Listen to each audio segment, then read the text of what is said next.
Class 9th की exercise 2 का introduction video है जिसमें हम देखेंगे इंट्रोडक्शन टू पॉलिनोमियल्स। पॉलिनोमियल्स क्या होते हैं इस वीडियो में हम ये देखेंगे।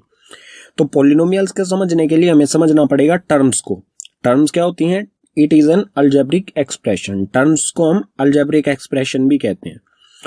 ठीक है, इसका एक एग्जांपल ले लेते हैं, उससे आपको बिल्कुल ये क्लियर हो जाएगा टर्म्स क्या होती हैं। तो यहाँ पर एग्जांपल है 2x, मतलब 2 मल्टीप्लाई में x है। ठीक है, तो जो टर्म्स होती हैं उसमें होता है एक नंबर पार्ट, जैसे कि यहाँ पर 2 है। नंबर पार्ट कोई भी नेचुरल नंबर होगा हमारा, 1 2 3 4 5 6 7 8 9 10, कोई भी नंबर। ठीक है, और दूसरा होता है ये जैसे x दे रखा है वेरिएबल पार्ट। वेरिएबल पार्ट में इंग्लिश के अल्फाबेट्स का यूज किया जाता है A to Z तक। ठीक है, और जो नंबर पार्ट होता है जैसे यहाँ पर 2 है, ये नंबर पार्ट है, इसको कोफिशिएंट कहा जाता है। ठीक है, नंबर पार्ट को कोफिशिएंट कहा जाता है। ये कांस्टेंट होता है, इसकी वैल्यू सेम रहती है, इसकी वैल्यू कहीं कभी भी चेंज नहीं होगी। 2 की वैल्यू हमेशा 2 ही होती है। और वेरिएबल जो होता है इसकी वैल्यू वेरी करती है, चेंज होगी। वो कैसे होगी क्वेश्चंस में हम देखेंगे आगे एक्सरसाइज के। ठीक है, टर्म्स आपको समझ में आ गया। अब बात करते हैं पॉलिनोमियल्स की। पॉलिनोमियल्स क्या होता है? It is a chain of terms. ये कई सारे टर्म्स की चेन होती है जो कि प्लस और माइनस के साइन से जुड़ी होती है। जैसे यहाँ पर एग्जांपल देख लेते हैं इसका। यहाँ पर है 2x स्क्वेयर, मतलब हमारी एक टर्म ये है 2x स्क्वेयर, प्लस में दूसरी टर्म 3x प्लस में 3। अब आप कहेंगे कि ये 3 जो है इसके साथ तो वेरिएबल पार्ट है ही नहीं, मतलब इंग्लिश का अल्फाबेट जो है वो नहीं है, तो ये टर्म किस तरह से होगी? तो इसका सिंपल सा फंडा है। 3 को मैं किस तरह से लिख सकता हूं? 3 मल्टीप्लाई में x की पावर 0। किसी की भी पावर 0 जब होती है तो उसकी वैल्यू क्या होती है? 1। तो इसको मैं किस तरह से लिखूंगा? 3 मल्टीप्लाई में 1 इक्वल्स टू 3। तो यहां पर जहां पर भी हमारी वैल्यू वेरिएबल की वैल्यू नहीं दे रखी हो तो हमें समझ लेना है कि वहां पर उसकी वैल्यू 0 है, पावर 0 है। ठीक है, और किसी की भी पावर 0 होगी तो वो होगा 1, और 3 को 1 से मल्टीप्लाई करेंगे तो 3। ठीक है, तो ये 3 टर्म्स हैं। ठीक है, 3 अलग अलग टर्म्स प्लस या माइनस के साइन से जुड़ी हों तो हम उसे कहेंगे पॉलिनोमियल्स। जरूरी नहीं है 3 टर्म हो, 2 भी टर्म होंगी उसे भी पॉलिनोमियल्स कहा जाएगा। अब पॉलिनोमियल्स के कुछ स्पेसिफिक नेम हैं उनकी टर्म्स के अकॉर्डिंग। अगर कोई पॉलिनोमियल सिंगल टर्म जैसे कि 2x है तो उसे कहा जाएगा मोनोमियल। मोनो का मतलब होता है सिंगल। ठीक है, तो मोनोमियल मतलब जिसमें एक सिंगल टर्म हो। अगर किसी में 2 टर्म होती हैं तो उसे कहा जाता है बाइनोमियल। By means 2। ठीक है,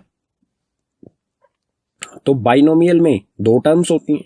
इसी तरह से ट्राइनोमियल्स जो होते हैं उसमें 3 टर्म्स होती हैं।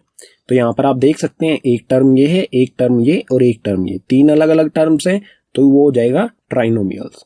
अगर 3 से ज्यादा टर्म्स है तो उसे कहा जाता है पॉलिनोमियल्स। ठीक है, बाकी तो टर्म्स के अकॉर्डिंग हमने पॉलिनोमियल को समझा।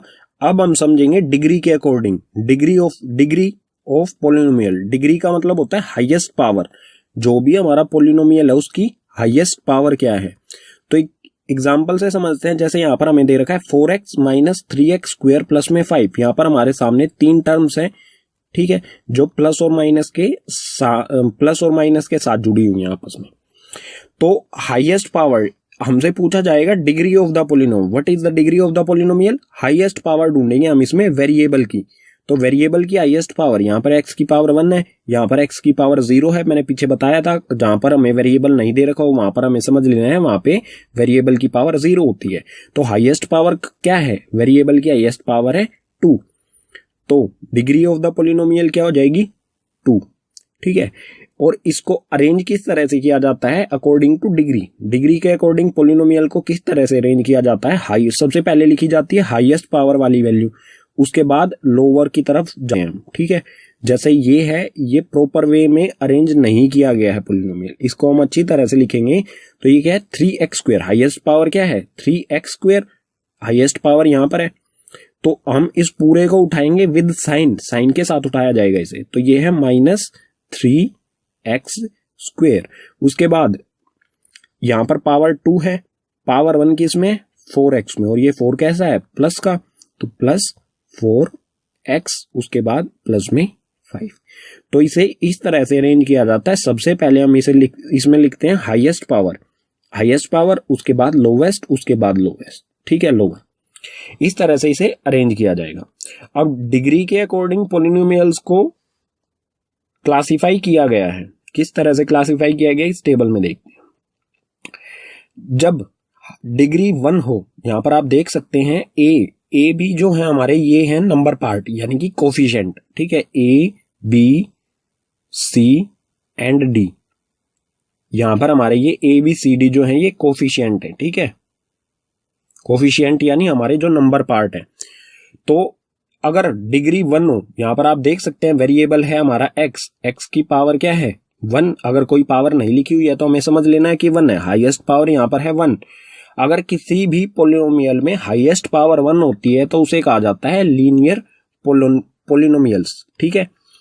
अब अगर हाईएस्ट पावर 2 हो जाए, सॉरी ये ए की पावर 2 नहीं है, ये है एक्स की पावर 2। अगर किसी भी पोलिनोमियल की हाईएस्ट पावर यानी डिग्री 2 हो तो उसे कहा जाता है क्वाड्रेटिक पोलिनोमियल। अगर किसी भी पोलिनोमियल की हाईएस्ट पावर 3, ए एक्स की पावर 3, यहां पर एक्स की पावर 3 मतलब वेरिएबल की हाईएस्ट पावर है 3, यहां पर 2 है, यहां पर 1 है, यहां पर 0, तो हाईएस्ट पावर क्या है 3 है। तो किसी भी पोलिनोमियल की हाईएस्ट पावर 3 होगी तो उसे कहा जाता है क्यूबिक पोलिनोमियल।